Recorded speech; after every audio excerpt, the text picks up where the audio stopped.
Hi, I'm Robert Priest, and this is an informal brief, if you will, about Elza Temary. All right, so for an overview for the Elza people, film people, there's an overview also on the Art Design Cafe YouTube page about Emily Hall Tremaine, and I suggest you listen to it. It's 13 minutes presentation, then 15 minutes discussion within that. I don't recall I mentioned Elza in there. I don't think I do. But Elza was a very key person around Emily through the chaos of the 1930s with this anti-Nazi battle. Uh, uh, in the photo, you'll see there are four people. On the left, Philip Chancellor. Then you see Emily Hall Tremaine. And then you see Elza. And then you see Max von Romberg for that. I'll go through some of it because the women's names change. So Emily Hall Tremaine, that was her name after 1945. From 28 to 38, she was Emily von Romberg, a baroness through marriage. Elza was Elza Temary, her maiden name. That's her stage name. Her maiden name was Elza Klecker. Then she married Philip Chancellor to the left. And then they divorced. I think it was 45. It was right after or right before Yalta, the Yalta Conference, and then she later married, I recall, Howard Splain and became Elza Splain. All right, so this focuses on Elza. And let's see here. All right, so she was, by the way, if you have any information about Elza or are doing research on her, do feel free to send an email to artdesigncafe@gmail.com. Because I'm interested in Elza in herself, but also in relation to Emily in this situation. And I've got quite a bit of stuff. Overall, I have over 4,000 sources trying to figure out this mystery on Emily. So Elza was born in 1905 in Timisoara, what is today Romania, and died in 1968 and is buried in Tucson, Arizona. In about 1926-27, she's shown as a nude in a painting by Oskar Kokoschka. So she's nude as 1926, all right? So she's part of the Hungarian avant-garde for that. In 32, she's in a risque film, Rasputin, which may have been banned by Hitler's regime after 1933. She was co-starring, I don't know if she was a co-star or kind of a supporting actress, with Conrad, I think you say his name Veidt. He was, I think, a very well-known actor at that time, and he starred in a film later called Nazi Agent, which I highly recommend, 1942. It's on YouTube. And I recall reading, not very deeply, that he left, I think at that time, at 33, more or less when Elza did. He had a Jewish wife, and I think he went to Britain first, and then he went over to Hollywood for that. So Hitler took power from January to March 1933. So now we go into Elza. So I'm going to give a summary for this, and where did I find this stuff mainly? Well, it's the basics nowadays. You have to look at 2 or 3 solid newspaper databases, that are either paid online or in university libraries. Ideally, because you're dealing with a German topic, you'd be pulling stuff out of Germany, German newspapers as well. The UK newspapers, I haven't dug deeply into that. I don't know how they're set up for that right now. So, all right. So, Elza marries Philip on the 4th of March, 1933 in London. This is an ancestry. As you know, in ancestry, you can find shipping records, marriage certificates, birth certificates. So I recall that's where I got a lot of this stuff. So she married him in London. They arrived by ship in New York in April. She's 28 and he's 25. He had been in and out of Berlin around the silent film screen back into the 20s. Philip was a socialite, family money, and he went over to Berlin. And there was some previous reporting, wire service articles, where a famous actress, I forget the name, where he was rumored that he was going to marry her, and then it didn't happen. Now, when they got married, you have to think of the context. Hitler has just taken power, and she's part of the Hungarian avant-garde in a risque film, which is like one of the first things I think they banned. I was surprised when I saw the film. I think there was, you'd have to see it. There was minor sexual activity right on the film from 1932, which I was surprised to see. So her name was hidden in the press.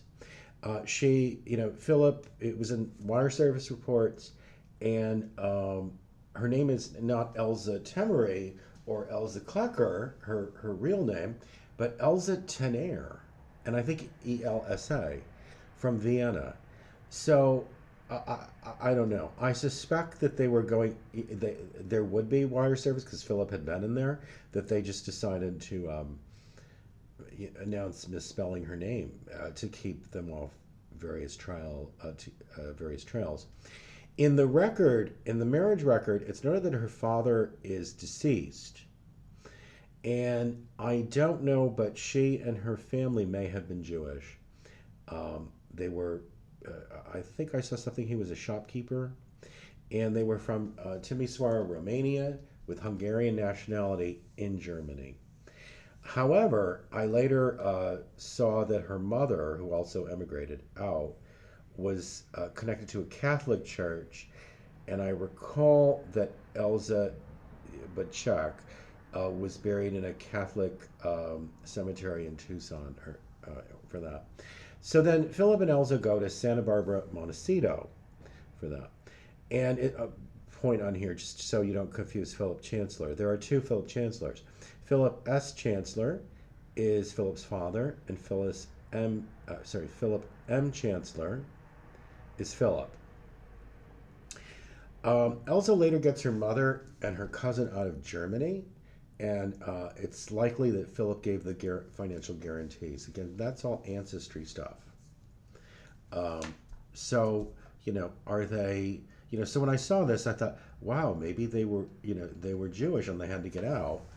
Or maybe it was just, the communists. They were communist / avant-garde for that. There are photos and press clippings of Emily with Elza and Emily's husband Max and Emily's scrapbooks with press clippings for that. And just to give a recap, kind of over to the Emily side. So there have been two histories of Emily in wider contexts. I think as a starting point, not much was known about her. She didn't talk much about it after the war, for, who knows. And so it was, there was one mention, I think, to Philip Chancellor because he was friends with Max, and they went on a hunting trip to Alaska. But the thing I'd like to stress is when you look into the newspaper databases, just as that starting point, there is a ton of stuff. They are around together quite a bit, and there's lots of detail of what they're doing. So now we go to 1934 to 36. Max and Emily started their aperitif magazine, which has, from the issues I've seen, I haven't seen all the issues, an anti-Nazi slant for it. And Philip contributes photography, but I don't have all the issues yet. It seems that Elza is in hiding. Now, why is that?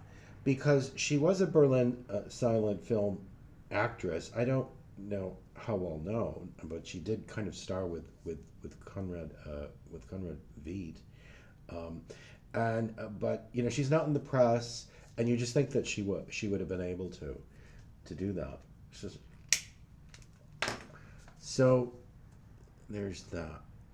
Okay, and what seemed odd to me is that she becomes an American citizen in the 28th of February 1935, which is like it's less than 2 years after they get married. So that gives you a sense of the immigration law. And what's interesting to note, while Max and Emily are essentially American but have German nationality because he has a baron title, and possibly for tax purposes, inheritance tax rates were known to be high at that time. You know, who knows about that? But she had Hungarian nationality and not German. So I imagine that pressure from, say, the German consuls in California was less, if at all. Now, I'd like to read what that form says, because it also relates to German nationals. Yeah, well, yeah, it would. It's a standard form out of America. Point 7 in the U.S. Citizenship application. I am not a disbeliever in or opposed to organized government or a member of or affiliated with any organization or body of persons teaching disbelief in or opposed to organized government. I am not a polygamist nor a believer in the practice of polygamy. I am attached to the principles of the Constitution of the United States and well disposed to the good order and happiness of the United States. It is my intention to become a citizen of the United States and to renounce absolutely and forever all allegiance and fidelity to any foreign prince, potentate, state, or sovereignty, and particularly to, and this is filled in, Carol II, King of Romania, and or the present government of Hungary, which is interesting. So it looks to me like when you take this, you are giving up, according to the U.S., the other citizenship. So that kind of becomes an issue for the Germans, the people that are German that are going to America. All right, so moving along here. So she does that in February 1935. The Nuremberg laws start September 1935 with the swastika flag taking over the German flag. And what's odd here in the Emily sphere is that she ends up, I recall, I don't have this in front of me. I couldn't find it in my notes quickly when I did it, but I recall this. About a couple of months, or within a couple of months, she ends up with a dog named Swastika, a Dachshund. Max had several dogs. They're in the dog record, the American Kennel Club library. Because, there's this thing about she had this dog named Swastika. So a friend of mine, who's been around dogs for years, show dogs, said, I wonder if there's any documentation in the American Kennel Club. And there was a ton. The whole dog situation, that could be an hour lecture, plus actually. So Emily gets this dog named Swastika. At that time, none of the other dogs, the Dachshunds, there are about 3 or 4, are under her name. It's just this dog. So also within this, as a context, the Germans are passport holders in California and America. It's announced that they have to report to the consulates, and which is kind of frightening, especially if you have a Nazi there in power versus, say, an anti-Nazi in the role. And what are they asking them? Well, what are you doing here? You're asked about your money, your relatives. They're kind of really finding out about you, and they consider you to be German for that. And then there are issues in the paper. I don't know how it turned out, but it's in the paper, so it's communicated. Maybe they're not going to recognize U.S. citizenship if you're of ethnic German, have an ethnic German background. So it's very scary, intimidating stuff. And remember, they don't have the internet. They're just reading a newspaper and they're talking amongst themselves and all of that. So she ends up with this dog named Swastika. Now, this is where, I'll just interject here for a second. So you have that photo where the 4 of them are together. And that, by the way, is in February 1937. And actually in her scrapbook, she has, that photo is taken from a newspaper. And it's kind of mysterious because they look like they're up to something. And if you look in her scrapbook, she has a similar photo, but it's in reverse. And I've seen this before in her scrapbook, where there are a few photos, then they're in the newspaper, but they're in reverse. So this is like a photography thing, where, the whole reverse thing there. And she says later in court, she insists that the swastika is Indian, which could mean Native American, and it's reversed from the German Nazi swastika. So there's something going on. So we don't know to what extent in this specific situation, but we know they're being pressured to some extent by a very proactive German consul system on German passport holders for that. It could be forced return to Germany, that kind of threat. There are threats about putting your assets back in Germany, serious stuff. So, there's this whole issue about swastika, and, documentation more would help, certainly. But, I just get the sense it's possible, it has to be proven that you adopt certain symbols to get them off your back for that. And, that kind of would. But having said that, the dog swastika ends up on the dog show circuit in California. So it's really happening. So how did this work? Well, if you kind of dip into, Emily, she was a social celebrity, kind of Paris Hilton, but read a lot more, perhaps, is a way to say it. Is that she lost my train of thought here. Okay, I will move on. All right, so the next thing is, on the 29th of December 1935, there's an article in the Los Angeles Times called Visitor Back in Montecito Home. All right, so we're back to Elza on this. And I'll read you a quote. Emily, Baroness von Romberg, has returned to her Montecito home from a pre-holiday visit with Mr. and Mrs. Philip Chancellor of Los Angeles. By this time, by 35, Philip and Elza have moved from Santa Barbara, presumably from his father's house with his stepmother, to the Los Angeles area. Continuing, Emily, she was a guest of Mr. and Mrs. Rupert Hughes at the recent dinner dance, which the Screenwriters Guild gave at the Los Angeles Ambassador. All right? So there are a couple of things in here with it. So we see a continued closeness between Emily and Philip and Max and Emily and Elza, Max and Philip, and around Rupert Hughes.